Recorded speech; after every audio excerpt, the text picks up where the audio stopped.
आप देख रहे हैं बिग फाइट लाइव, आपके साथ मैं श्वेता मिश्रा अवस्थी। कांग्रेस नेता राहुल गांधी ने भारत पाक के बीच सीजफायर को लेकर एक बयान दिया और पाकिस्तान में हिट हो गए। राहुल गांधी के 2 शब्द के डायलॉग ने पाकिस्तानी मीडिया में खूब सुर्खियां बटोरी। मध्य प्रदेश में एक कार्यक्रम में राहुल कुछ ऐसा बोल गए कि देश में सियासी बवंडर शुरू हो गया। उन्होंने मोदी सरकार पर सरेंडर करने का आरोप लगाया है, तो बीजेपी ने पलटवार कर इतिहास याद दिला दिया और कहा कि कांग्रेस के सरेंडर देश के कैलेंडर में भरे पड़े हैं। राहुल गांधी के पास ऐसा कौन सा सबूत है कि वो कह रहे हैं प्रधानमंत्री मोदी ने ट्रंप के एक इशारे पर सरेंडर कर दिया? क्या राहुल गांधी की बातों में दम है या वजन बहुत कम है? क्या ये सब बातें केवल हवा हवाई तो नहीं है? देश राहुल गांधी की इन बातों पर भरोसा करे या उस जाबाज सेना पर जिसने घर में घुसकर दुश्मन को धूल चटाई? ऑपरेशन सिंदूर और हमारी सेना के शौर्य का जब दुनिया में बजा है डंका, तो आखिर राहुल को क्यों है शंका? आज बात इसी खास मुद्दे पर।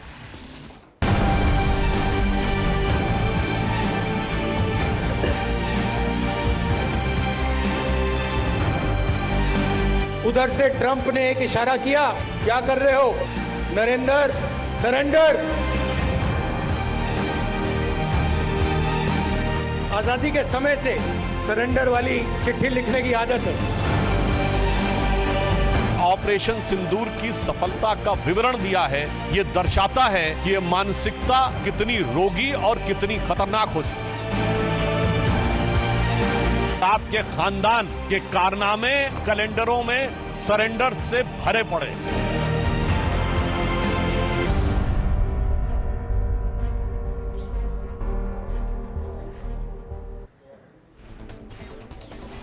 और जो इस खास मुद्दे पर चर्चा के लिए खास मेहमान हमारे साथ जुड़ चुके हैं, सबसे पहले उनसे रूबरू करा देते हैं आपको। हमारे साथ चर्चा में मौजूद है लक्ष्मीकांत भारद्वाज जी, बीजेपी प्रवक्ता है। बहुत स्वागत है लक्ष्मीकांत जी आपका। हमारे साथ चर्चा में आरसी चौधरी जी भी मौजूद है, कांग्रेस प्रवक्ता है। आरसी जी आपका बहुत स्वागत है।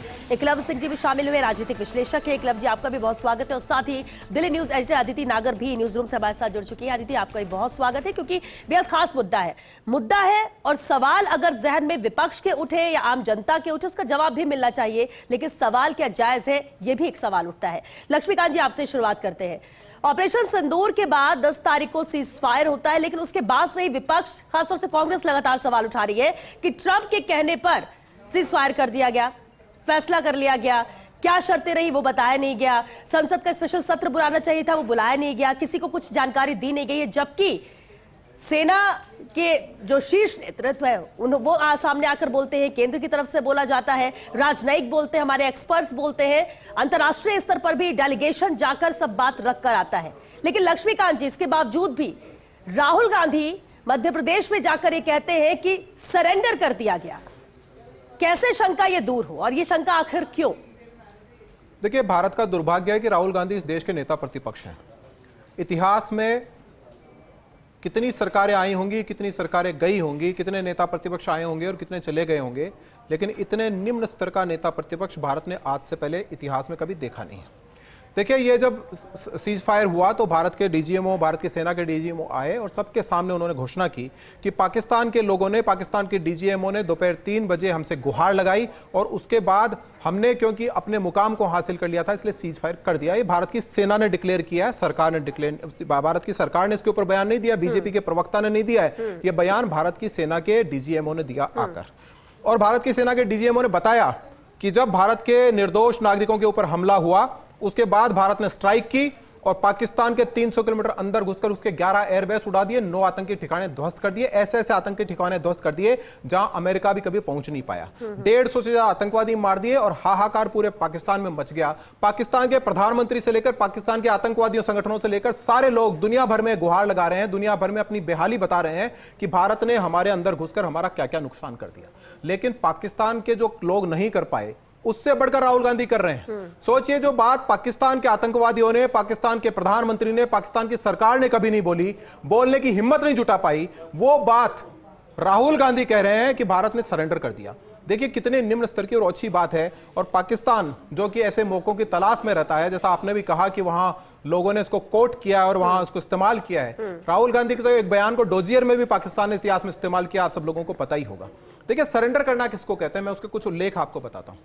जब भारत आजाद हुआ था, जब हमारे अमर क्रांतिकारियों ने भारत के अंग्रेजों के खिलाफ लड़के इस देश को आजादी दिलाई थी, तब कांग्रेस पार्टी ने 14 अगस्त 1947 को सरेंडर किया था। भारत का विभाजन करा के 10 लाख से ज्यादा लोग मार दिए थे। सरेंडर उसको कहते हैं। जब 1948 में कबाली कश्मीर में घुसकर आए थे और हमारा आधा कश्मीर लेकर चले गए थे, भारत में बैठे हुए प्रधानमंत्री नेहरू जी के नेतृत्व वाली सरकार ने सरेंडर किया। आधा कश्मीर आज भी हमारा पाकिस्तान के पास है। सरेंडर हुआ था 1962 में, जब चीन हमारे अंदर घुसा और 54,000 किलोमीटर हमारी जमीन जो अरुणाचल प्रदेश की है वो आज तक लेकर चला गया। आज भी वो जमीन उनके पास है। देश में दर्जनों बम धमाके, सैकड़ों बम धमाके हुए, हजारों निर्दोष नागरिकों की जान चली गई। उसके ऊपर तब की सरकार, कांग्रेस पार्टी की सरकार ने सरेंडर किया, कोई कार्रवाई नहीं की। आपको याद होगा हमारे शहीद हेमराज का सर काट कर ले गए थे पाकिस्तानी आतंकवादी, पाकिस्तानी सेना के लोग। वो सरकार वो सर तो वापस लेकर नहीं आ पाई, लेकिन उसके ठीक कुछ दिनों के बाद पाकिस्तान का प्रधानमंत्री परवेज अशरफ भारत आता है। इसी जयपुर एयरपोर्ट के ऊपर भारत का विदेश मंत्री सलमान खुर्शीद उसका स्वागत करता है। 40 लोगों के डेलीगेशन को शाही दावत देता है रामबाग होटल में।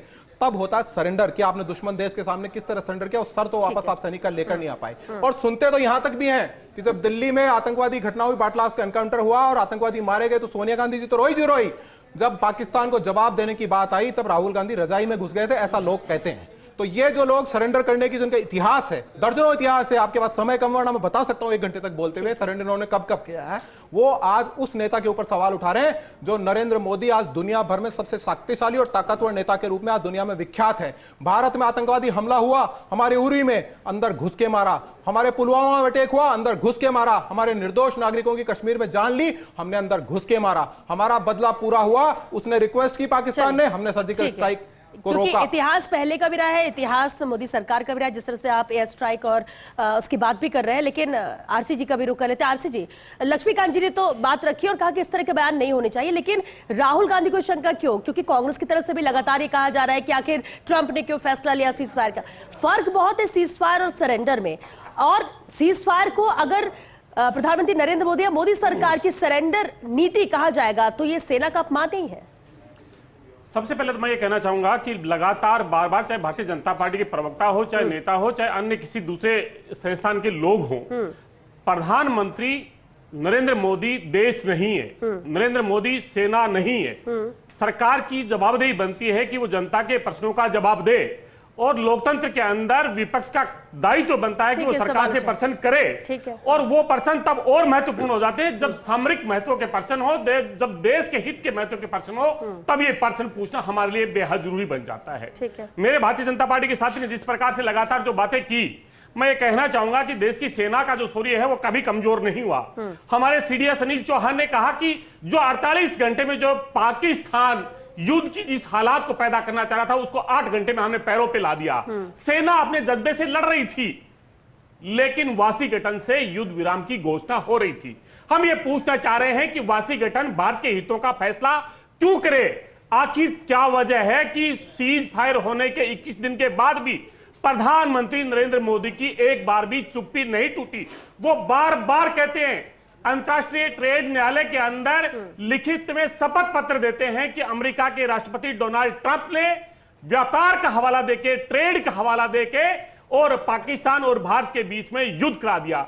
हमें दिक्कत तब होती है जब अमेरिका का राष्ट्रपति पाकिस्तान और भारत को एक तराजू के एक हिस्से पे तोलता है, दोनों की बराबर की महिमा करता है, तब हमें दिक्कत होती है और प्रधानमंत्री की चुप्पी क्यों हो जाती है। और मैं कहना चाहूंगा, जब जब देश के मुद्दे आए, ये इनका अतीत बताता है कि जब हमारे, जो मेरे साथी ने कहा कि हमारे जो लोग, क्रांतिकारी जो योद्धा आजादी की लड़ाई लड़ रहे थे, भारतीय जनता पार्टी का तो एक नेता नहीं होगा, जब हम आजादी की लड़ाई लड़ रहे थे तब ये माफीनामा मांग रहे थे अंग्रेजों की हुकूमत से, और वही माफीनामा आज देश के बीच में मांग रहे हैं। मैं आपके बीच में लाना चाहता हूं, डोकलाम विवाद हुआ था 2017 में भूटान के पास में, चिकन नेक सिलीगुड़ी जो कॉरिडोर कहलाता है, हमारी जमीन पे जब चाइना आक्रमण कर रहा था और वहां पे निर्माण कर रहा था, प्रधानमंत्री जी का एक वक्तव्य दिखा दीजिए कि उसके बारे में एक बयान दिया हो। गलवान की घाटी में जब झड़प हुई थी जून 2020 के अंदर, हमारे 20 सैनिकों की शहादत हुई, देश के प्रधानमंत्री ने चाइना को क्लीन चिट दी। उन्होंने कहा ना कोई सीमा में घुसा है, ना कोई सीमा में है, इसलिए हमें दिक्कत होती है। चीन के द्वारा अरुणाचल जो हमारा एक राज्य है, उसमें लगातार दावा किया गया, हमारे क्षेत्रों के नाम बदले गए, 21 से लेकर 23 तक, लेकिन प्रधानमंत्री की चुप्पी नहीं टूटी। मणिपुर के हिस्सा में हमारे सैकड़ों लोग जा रहे हैं, प्रधानमंत्री ने एक बार नहीं बोला कि ये आतंक कौन फैला रहा है। हम पूछना चाहते हैं प्रधानमंत्री जी, राजनीतिक मुद्दों पे तो बहुत आप आक्रामक रहते हो, लेकिन जब देश की सुरक्षा और सामरिक मामलों के मुद्दे आ जाते हैं तो आप मौन क्यों हो जाते हैं? रैलियों का प्रेम चोपड़ा डोनाल्ड ट्रंप के फोन पे क्यों रोपड़ा, ये हिंदुस्तान की 140 करोड़ जनता पूछ रही है। ठीक है आरसी जी, आपने बहुत सारे सवाल खड़े किए और आपको सिर्फ सीजफायर और सरेंडर नीति की बात, जो सरेंडर शब्द का इस्तेमाल किया राहुल गांधी, उस पर जाता है, लेकिन आपने बहुत सारे मुद्दे कि ये सब सवाल है जो विपक्ष यहाँ पर पूछ रहा है। एक कमेंट लक्ष्मीकांत जी, पहले तो आजादी के आंदोलन की उठाई, तो आजादी के आंदोलन में कांग्रेस पार्टी से एक आदमी का नाम बता दीजिए जिसने नाखून कटवाया। जिन क्रांतिकारियों ने नाखून कटवाया फांसी पे चढ़ गए, उनका तो हक और अधिकार डाका डालकर बैठ गए। जब आजादी आई और सत्ता लेने की बात आई तो जिन लोगों ने कभी नाखून नहीं कटवाया वो सत्ता में आकर बैठ गए और बाद में लूटते रहे। देखिए बात क्या है, 1971 की लड़ाई थी। 1971 की लड़ाई के अंदर 93,000 पाकिस्तानी सैनिक घुटनों के बल पे थे भारतीय सेना के सामने। कांग्रेस पार्टी ने शिमला समझौते में सरेंडर कर दिया और जो भारत के हित थे उनको बेच दिया। 54 जो हमारे भारतीय जवान पाकिस्तान की कैद में थे उनको भी छुड़ा कर नहीं आए। जो 1948 में आधा कश्मीर नेहरू जी के कारण लेकर चले गई थी पाकिस्तान, उसको भी 1971 की लड़ाई के बाद जीत नहीं पाए। और देखिए इन्होंने उसका गलवान घाटी का जिक्र किया। देखिए कांग्रेस किस तरह की भाषा बोलती है दुश्मन की, उसका जवाब आपको बताता हूं। इन्होंने कहा कि 20 हमारे सैनिक शहीद हुए। आपको ध्यान होगा कि जो चीन और भारत का समझौता है उसमें हथियार का इस्तेमाल नहीं होता है, जो वेपन्स होते हैं उसका इस्तेमाल नहीं होता है। बॉर्डर के ऊपर लाठियां होती हैं और इस तरह के हथियार वहां पर होते हैं। आप सोचिए जब ये हुआ तो हमारी सेना ने आके कहा कि वहां झड़प हुई और झड़प में हमारे कुछ सैनिक हताहत हुए, शहीद हुए और हमने 60 से ज्यादा चाइनीज सैनिकों को मार दिया। ये भारत की सेना ने आके कहा। उस पर इनको विश्वास नहीं है। चीन ने क्या कहा उस पर इनको विश्वास है। इनको पूछिए कि 4-4 फुट के चाइनीज, 4-4 फुट के चाइनीज आमने सामने 4-4 फुट के चाइनीज आमने सामने की हमारी लड़ाई में, आमने सामने की लड़ाई में हमारे सैनिकों को मार देंगे, हमारे सैनिकों को मार देंगे, हमारे सैनिकों को मार देंगे। और इन्होंने क्या कहा? राहुल गांधी ने क्या कहा? उस पर राहुल गांधी ने क्या कहा? राहुल गांधी ने क्या कहा? अरे 1971 में अवसर नहीं आया, 1971 में अवसर नहीं आया। लक्ष्मीकांत जी एक सेकंड, लक्ष्मीकांत जी एक मिनट सर, लक्ष्मीकांत जी ऐसे बहुत मुद्दे इतिहास में जाएंगे तो बहुत कुछ मिलेगा और चर्चा करने के लिए वक्त तो बिल्कुल भी नहीं है। इतना जरूर वापस लौटते हैं लक्ष्मीकांत जी। हमारी भारत की सेना के ऊपर क्या कहा आपको पता है? राहुल गांधी ने कहा हमारे सैनिक पिट रहे थे। राहुल गांधी का बयान है, जब इस तरह के बयान आते। एकलव्य सिंह जी, एकलव्य जी अभी आपने बात सुनी, दोनों तरफ से बात, दोनों पक्ष की बात सुनी। सवाल एक ही है कि राहुल गांधी को शंका क्यों है? और अगर शंका है तो ठीक है, किसी को भी हो सकती है। वो राहुल गांधी क्योंकि एक चेहरे प्रतिष्ठित है और क्या बोल रहे हैं नजर उस पर भी होती है। बयान एक एक बहुत महत्वपूर्ण हो जाता है। अगर सवाल उठ रहा है तो जवाब उसका मिलना चाहिए, ठीक है, लेकिन सवाल है कि शंका आखिर क्यों है? क्या वाकई में उनके पास कोई सबूत है या सिर्फ ये राजनीतिक स्टंट है? देखिए श्वेता जी, एक चीज को समझना पड़ेगा कि हम जब सरेंडर की बात कर रहे हैं या विक्ट्री की बात कर रहे हैं तो एक चीज समझना बहुत जरूरी है, एक short recap of hard facts कि हुआ क्या। पहलगाम में पाकिस्तान प्रायोजित आतंकी हमला हुआ, उसके जवाब में भारतीय सेना ने पाकिस्तान के हार्टलैंड में पंजाब और सिंध जैसी जगहों में 9 आतंकी बेसिस को एक तरह से कंप्लीटली ध्वस्त करके और वहां पे करीब 150 आतंकी मार गिराए। उसकी जवाबी कार्रवाई में पाकिस्तान की सेना ने हमारे ऊपर अनगिनत मिसाइलें और ड्रोन दागने की कोशिश करी, तो हमारी भारतीय सेना ने अपने एयर डिफेंस सिस्टम के माध्यम से एक को भी हमारे ऊपर गिरने नहीं दिया। उसकी जवाबी कार्रवाई में जब भारतीय सेना ने एक्शन लिया तो उन्होंने उनके लगभग 11 एयरबेसेस ध्वस्त कर दिए पूरी तरह से। अब इसका जो एक असेसमेंट किया गया, अगर आप दुनिया के प्रतिष्ठित जो रक्षा विशेषज्ञ हैं उनकी बात करेंगे तो उन्होंने कहा कि ये भारत की एक क्लियर कट विक्ट्री है। और उन्होंने ये भी कहा कि पाकिस्तान को अमेरिका, चाइना और टर्की जैसे देशों की सहायता मिलने के बाद भी भारत ने 100 घंटे के भीतर पाकिस्तान को चेकमेट कर दिया। अब इसके बाद मैं समझता हूं जिसमें भी सामान्य ज्ञान या थोड़ा कॉमन सेंस है वो समझ सकता है कि परिस्थितियां क्या बनी। परंतु उसके बाद अगर सरेंडर की बात करने, जो सरेंडर शब्द को लेके मेरे ख्याल से जो ऑब्सेशन है, तो उसमें मैं समझता हूं कि इनका थोड़ा सा इतिहास देखना पड़ेगा कि ये सरेंडर शब्द से इतने ऑब्सेस्ड क्यों है। जैसा कि बताया भी गया, अगर आप मतलब आज़ादी के बाद की बात करें तो यूएन में सीज फायर करवा के पीओके पाकिस्तान को किसने दिया था, ये सबने देखा। उसके बाद आप बात करें अगर 1962 में अक्साई चिन की ज़मीन किसने दी, तो वो भी सबको पता है। उसके बाद अगर आप यूनाइटेड नेशंस सिक्योरिटी काउंसिल की सीट जो भारत को ऑफर की गई थी, वो चाइना को किसने सरेंडर कराया, तो वो भी सबने देखा है। उसके बाद 1971 में जब 93,000 पाकिस्तानी सैनिकों को भारतीय सेना ने एक तरह से बंदी बना लिया था, तो शिमला में समझौता करके पाकिस्तान के आगे एक तरह से सरेंडर किसने किया, ये भी सबने देखा। उसके बाद राजीव गांधी की जब इनके पिताजी की सरकार थी, तो जब सर्वोच्च न्यायालय ने शाह बानो को न्याय देने के लिए ट्रिपल तलाक के विरुद्ध जब फैसला किया, तो महिलाओं के दुश्मनों के आगे किसने सरेंडर करा, वो भी सबने देखा। 2008 में जब 26/11 का हमला हुआ हमारे भारत देश के ऊपर, तो उस समय हमारे एयर मार्शल साहब ने जब कहा कि हम पाकिस्तान में घुस के मारना चाहते हैं, तो उस समय सोनिया गांधी जी के इशारे पर मनमोहन सिंह ने कैसे सरेंडर करा, ये भी सबने देखा। राहुल गांधी जी जो कि खुद चाइना के साथ एक सीक्रेट एमओयू कर चुके हैं, जिसके कंटेंट सुप्रीम कोर्ट के डायरेक्शन के बाद भी आज तक डिस्क्लोज नहीं करे गए, तो वो क्या एक तरह का सरेंडर था, ये भी सबने देखा। सबसे बड़ी बात श्वेता जी ये है, मुद्दे की बात यह है कि राहुल गांधी जी के साथ समस्या क्या हुई है कि किसी का 55 वर्ष का जीवन हो जाए और 50 साल से उसे कहा गया हो कि प्रधानमंत्री की कुर्सी का उत्तराधिकारी वो है, और उसे रियलाइज हो कि पिछले 11-12 वर्ष से जब से मेरे पास कांग्रेस की कमान है, तब से मैं 3 लोकसभा चुनाव मेरे अंडर कांग्रेस ने लड़े हैं, और इन तीनों लोकसभा चुनाव के सीटों को अगर मिला लिया जाए तो भी मैं इतनी सीट नहीं ला पाया जितने नरेंद्र मोदी 2024 में अपने वर्स्ट परफॉर्मेंस में लेके आए हैं। तो मुझे लगता है कि कहीं ना कहीं राहुल गांधी के नेतृत्व वाली कांग्रेस ने बीजेपी और नरेंद्र मोदी के आगे सरेंडर कर दिया है। ठीक है, तो आपकी नजर में सरेंडर ये है जो सवाल। लेकिन अदिति, एक नाम है डोनाल्ड ट्रंप, इसको लेकर ही सवाल उठ रहे हैं। ठीक है, उस वक्त डोनाल्ड ट्रंप एक्स पर पोस्ट कर देते हैं, पोस्ट करने के बाद वो खुद यू टर्न लेते हैं अपने बयान पर, कहते हैं मैंने सिर्फ मदद की है, कहीं से कुछ नहीं, और बात वहां चैप्टर क्लोज होता है। हालांकि कई बार कोशिश उन्होंने प्रेशर डालने की भी की, लेकिन बार बार उनके बयान जिस तरह से बदल रहे थे, तो इंपॉर्टेंस डोनाल्ड ट्रंप के बयान या उन्हें तो दिया नहीं जा सकता। लेकिन इसके बावजूद भी अब क्योंकि 1 महीने ऑपरेशन सिंदूर को भी होने वाले हैं 3 दिन बाद, तो भी वो लगातार हाईलाइट है। क्या राहुल गांधी का ये जो बयान है, इसको लेकर राजनीतिक तौर पर ही कुछ ना कुछ ऊपर नीचे करने की कोशिश, वरना इससे क्या फायदा होगा? आप फिर चर्चा में लेकर आते हो, फिर डोनाल्ड ट्रंप आ जाते हैं और बार बार सीजफायर को लेकर सवाल, जिसे अब सरेंडर कहा जा रहा है, सरेंडर नीति बताई जा रही है। देखिए, विदेश नीति किसी भी सरकार के लिए सबसे महत्वपूर्ण होती है। जब चाहे इंदिरा जी रही हों, राजीव जी रहे हों, मनमोहन जी थे, मुंबई का अटैक हुआ था 2008 में, तब भी ऐसे डेलीगेशन भेजे गए थे। तब हमने सैन्य कार्रवाई करने नहीं की थी, उसकी डिप्लोमेसी थी, लेकिन हमने पाकिस्तान का जो पैसा था FATF वाला, उस पर ग्रे लिस्ट पे भेज दिया। तो सबकी अपनी अपनी डिप्लोमेसी है। भारत की डिप्लोमेसी देखिए, क्योंकि नरेंद्र मोदी जब मुख्यमंत्री थे तो लगातार कहते थे पाकिस्तान को पाकिस्तान की तरह जवाब दिया जाए, और कई बार उन्होंने ये दिखाया भी है। अब देखिए, भारतीय जनता पार्टी अगर ये कहती है कि अनाउंसमेंट DGMO ने किया, तो ये टेक्निकली गलत है। क्योंकि मैं उस समय खुद और हम सब लोग उस समय 5:30 बजे ऑन एयर थे, 5:45 बजे PCR से आता है कि भाई बड़ी खबर आ रही है, डोनाल्ड ट्रंप का ट्वीट पढ़ना है।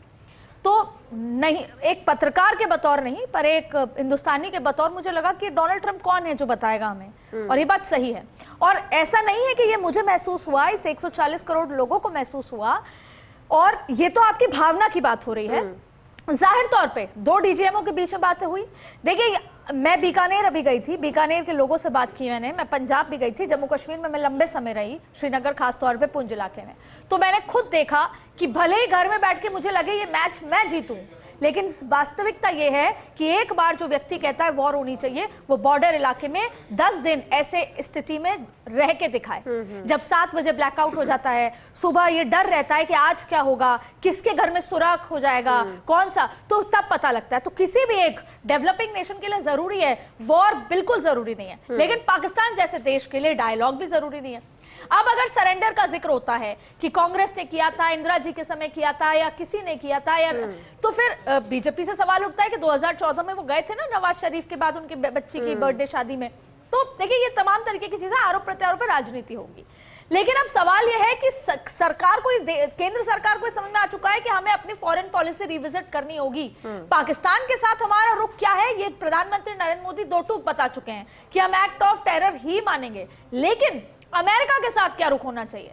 जब से डोनाल्ड ट्रंप एक बड़ी परसेंटेज में जो वहां पर एनआरआई हैं जो नरेंद्र मोदी के नाम पर वोट लिए हैं, डोनाल्ड ट्रंप जिनके कंधे पे भी हाथ रखा जाता है, हाथ भी मिलाया जाता है, गले मिलाया जाता है, वो कभी टैरिफ के नाम पे तमाम अलग अलग मुद्दों पे भारत को सवाल उठाते थे, पर बात जब टेररिज्म की थी वहां पर पाकिस्तान और भारत को चाहे एक ट्वीट में ही एक साथ खड़ा कर दिया कि हम दोनों के साथ ट्रेड नहीं करेंगे। ये फॉरेन पॉलिसी है जो रिविजिट करने की जरूरत है। अब बात राहुल गांधी की हो तो देखिए एक और बात, राहुल गांधी अभी काफी सारे भंवर में हैं, उनके साथ उनका ही नहीं लेकिन उनके परिवार का इतिहास जुड़ा हुआ है, जिसमें यूपीए 2, यूपीए 1 के करप्शन, इसके अलावा इंदिरा जी के आजादी के बाद से लेकर अब तक की तमाम चीजें। राहुल गांधी एक अलग तरीके से, इसीलिए उन्होंने राष्ट्रीय अध्यक्ष पद से इस्तीफा भी दिया, वो जो पुराने अनुभवी लोग हैं उनको हटाए भी, यहाँ तक कि अहमद भाई को भी उन्होंने एक बार का साइड किया था क्योंकि वो चाहते थे नई टीम हो, वो भले ही नई टीम अब भाजपा के साथ चली गई हो। सवाल यह है कि आज की तारीख में कांग्रेस के पास कोई मुद्दा नहीं है। राहुल गांधी के पास दो मुद्दे थे, एक अडानी जो चला नहीं सारे विपक्षियों के बीच और एक साथ नहीं आया, और दूसरा था जाति जनगणना जो भारतीय जनता पार्टी ने उनसे छीन लिया। अब बिहार के चुनाव हैं, अगले 10 महीने में 5 राज्य और 1 यूनियन टेरिटरी में चुनाव है, तो वहां पर चुनाव जीतने के लिए मुद्दा चाहिए भाई, तो मुद्दा कहां से आएगा? और भारतीय जनता पार्टी तो एक्सपर्ट है ही मुद्दे बनाने में। ऑपरेशन सिंदूर, इस नेशनल सेंटिमेंट के लिए तो 303 2019 में जीत लिया था, तो भारतीय जनता पार्टी तो उसको भुनाएगी और जहां लगेगा ज्यादा हो गया जैसे सिंदूर की डिबिया तो बैकफुट पे आ जाएगी।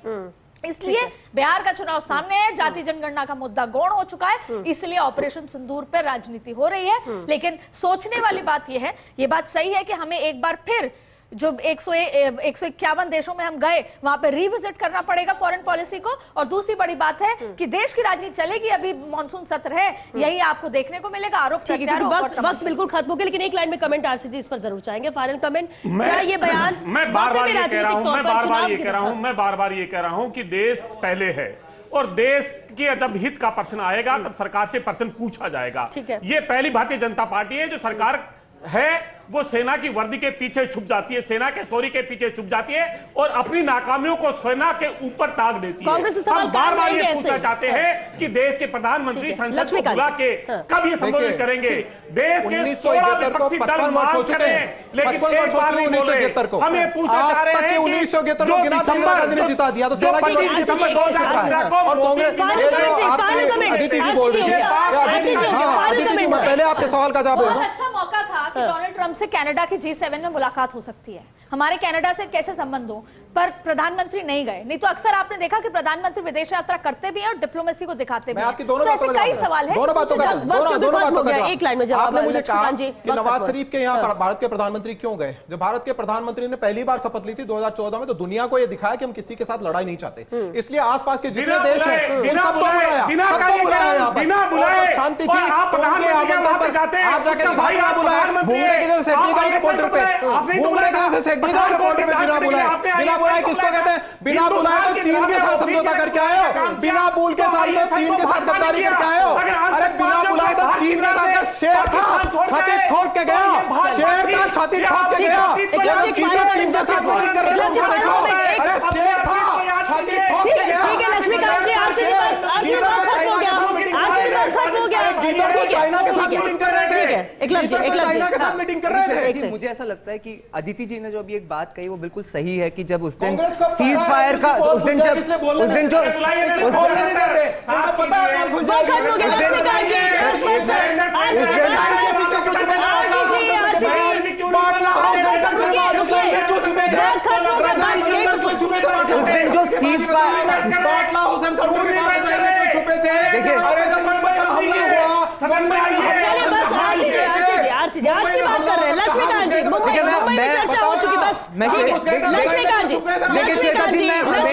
श्वेता जी मैं हमेशा कहता हूं कि एक बात बहुत जरूरी है कि जो तथ्य होते हैं ना उनको बारीकी से सुनना बहुत जरूरी होता है। ये बात सही है कि उस दिन ट्रंप ने जंप द गन करके थोड़ा सा सीज फायर का अनाउंसमेंट कर दिया था, परंतु विक्रम मिस्री जी ने जो पहली प्रेस कॉन्फ्रेंस करी उसमें कभी भी सीज फायर शब्द का इस्तेमाल नहीं किया गया और आज तक नहीं किया गया।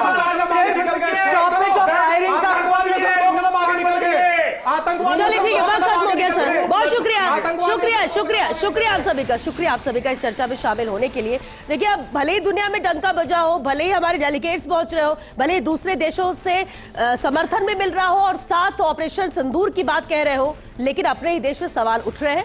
सवाल उठना भी लाजमी कि अगर आपको आपके हिसाब से जवाब नहीं मिल रहा तो आप सवाल करेंगे, ठीक है, आप सवाल करिए, लेकिन कम से कम जब सेना की बात होती है तो उस पर शंका नहीं किया जाना चाहिए। और जब सब चीजें यहाँ पर क्लियर हो चुकी है, इसके बावजूद भी सवाल है तो उसका जवाब का भी इंतजार यहाँ पर करना होगा। शायद यही विपक्ष की स्ट्रैटेजी है। लेकिन एक अहम सवाल ये भी उठता है कि चलिए, ऑपरेशन सिंदूर हो चुका है, आप डोनाल्ड ट्रंप को लेकर सवाल खड़े कर रहे हो, लेकिन अगर अपनी सेना कुछ कह रही है तो प्राथमिकता उस बयान पर होनी चाहिए बजाय कि किसी और की, जिससे हमें कुछ खास ज्यादा मतलब नहीं है। लेकिन अगर सवाल उठता है तो फिर वो केंद्र सरकार हो।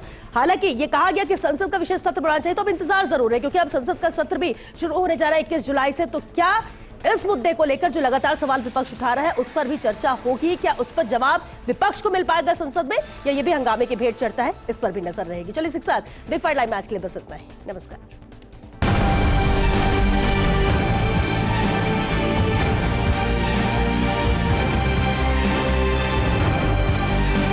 उधर से ट्रंप ने एक इशारा किया, क्या कर रहे हो नरेंद्र, सरेंडर। आजादी के समय से सरेंडर वाली चिट्ठी लिखने की आदत है। ऑपरेशन सिंदूर की सफलता का विवरण दिया है। ये दर्शाता है कि ये मानसिकता कितनी रोगी और कितनी खतरनाक हो चुकी है। आपके खानदान के कारनामे कैलेंडरों में सरेंडर से भरे पड़े।